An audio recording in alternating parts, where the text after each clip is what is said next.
we've seen the Brody play in side lanes more often than not. It's not it's not typically a jungle role, as Davey does secure the kill onto Wise, as they were going for the fast invades. Yep, that's basically it. And the flip rate for OHEB means that there is going to be an answer here. The damage coming in from the bait is really damage. Really can't fight, as saying that Green is looking for a fight. Oh, man. And OHEB was close. Giluash, though. Does he spot this? Oh, he does! That's the game going down. That's probably two, possibly. Again, at this point of the game, these hits from all the way on the bottom side. Now they're going to fight once more there. Well, Oh My Venus tries to scout people out here. Aura is on the offensive. No answer there for Blacklist. Wise, 2 bars with HP out. And we'll be joining in on the fight here. It's Blacklist getting what they want here. Finally, things going the Aura way. Edward does have some ammo on his sword. That sounded weird. Does still have some ammo on his weaponry. And I still... Oh, there. Yeah, tried going at times during the out of that one. Yeah, nice. Really like it so far. I know Head has a lot of gold to farm before he can be relevant in these fights. It does. And speaking of which, there is also a lot of gold that has to be caught up by the entirety of Blacklist International for the plans to come into play. Oh man, Esson might be in trouble here. Greed with the dive in.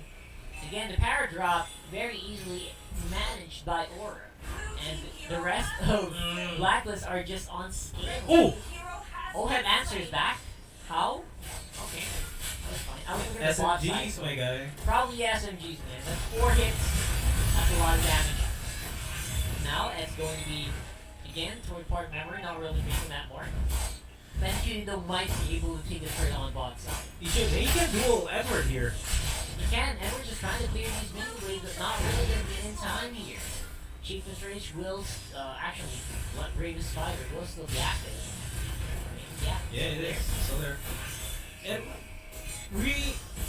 if I'm gonna give a timer for Blacklist International, is that we're gonna have to expect them to play together as a team 11 minutes into the game. Yeah, not right now, because I feel like they're just gonna get smashed here by AoE damage from Kilowash and JT. And they won't be able to reach their mark, which is Lord Hades. Now Edward, though, trying to force it, flicker in by Green as well. Look at this, the Ducto Final Blow kind of makes a zone here, but JP and rest of the squad here for Aura is still on the chase. That's quite low on. Oh man, that's not going to be enough tankiness there from the Belleric. And there he goes, towards Mark Ever takes out a massive amount of the HP of Blacklist players. And that's Blacklist on the massive back foot.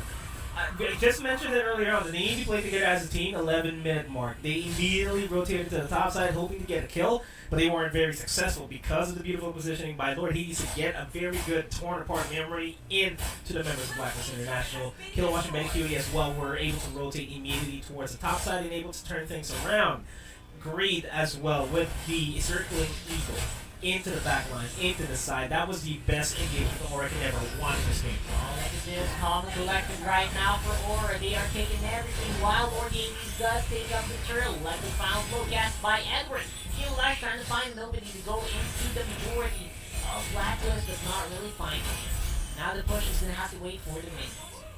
And their late game assurance here is definitely going to be on the hook to go for the split push. It's like there's no other way that Blacklist can come back from this fight without using that capability. But at the same time, they want to stick together because Aura can fight as a 5-man team. Yeah, this time around, Lord Hades quite comfortable there on his high chair on Brody. Tried to deny the orange buff, but will be at least given over to Wise. But then Aura PH has some pretty good pressure on top side as well. And all the minion waves are towards the side of Blacklist International. Blacklist can't go beyond the river without suffering casualties, and with the turtle, the third turtle, just spawning in about a minute, that's an objective that they want to have and give to Wise. Man, this man, the itemization here for Aura across the board is just way better. I think OHEB's the only guy who's actually keeping up with the items, and he doesn't really have everything he needs yet. And he is just about to get the Demon Hunter sword. which is massive there for the Nibiru hits. Mm-hmm. And one shot, one bullet, all of that is 4 hits. And those are 4 procs. And that's what he is gonna get right now. Yeah. Next in line, definitely going to have to be the Malefic Roar. Oh man, Blacklist. They know they can't really walk out that much, so I don't know, maybe they're trying to fight the psychological battle here against Aura. Slightly psychological battle. This may be the longest game that we have in the series if this keeps up. Like the whole cat and mouse game. It probably will be, especially if Blacklist can equalize, because right now they are way behind. Behind by about 6,400 gold, yeah, 6,500. And that is scary.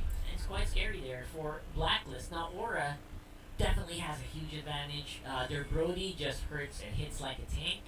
Even Vidigi can't really deal with it. That's true.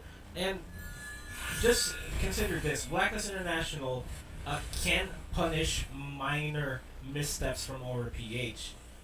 That is what I feel is the kryptonite in Aura PH's land. If they overextend, if they overstay their welcome in any team fights and they continue pushing forward, Blacklist can punish. They should be able to punish. Even though Wise is massively behind Lord Hades, he can still dish out a lot of damage. But as I say that, it's top lane. Oh, but Judy there again able to catch out the bird. And that is going to be S on half as well. Don't really have much to work with. Oheb can't really fight because of the lack of the front line. Esson is still not in his prime peak form as this Beleric. They need to keep it safe.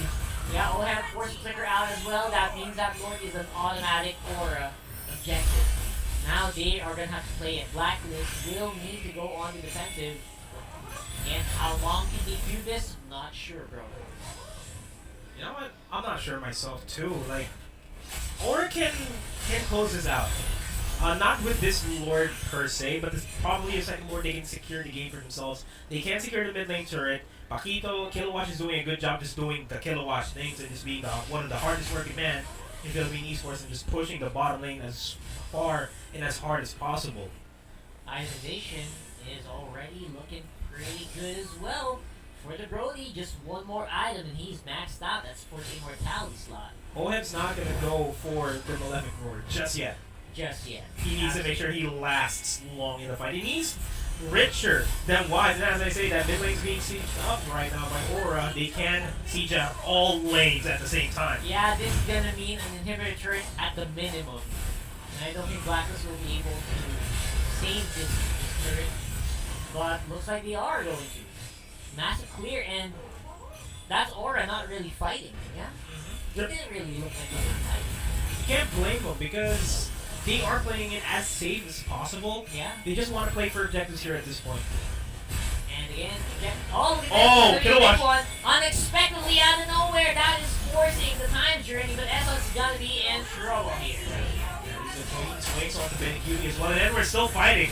Yep, not done yet, but he will go down. This is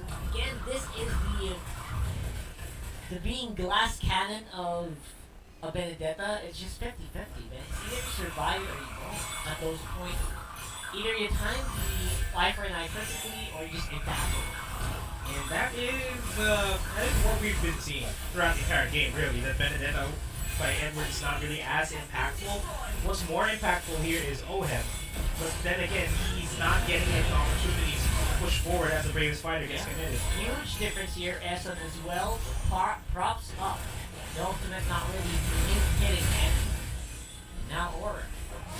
How are they going to play around? Blacklist. How are they going to play around what Aura's doing here? Someone invades. And Oheb and Wise are very sorely hungry for gold. They are, and they're. Now we see the ultimate bonding experience here for Blacklist International. This is what we're talking about, by the way, for Aura. They have to do the same.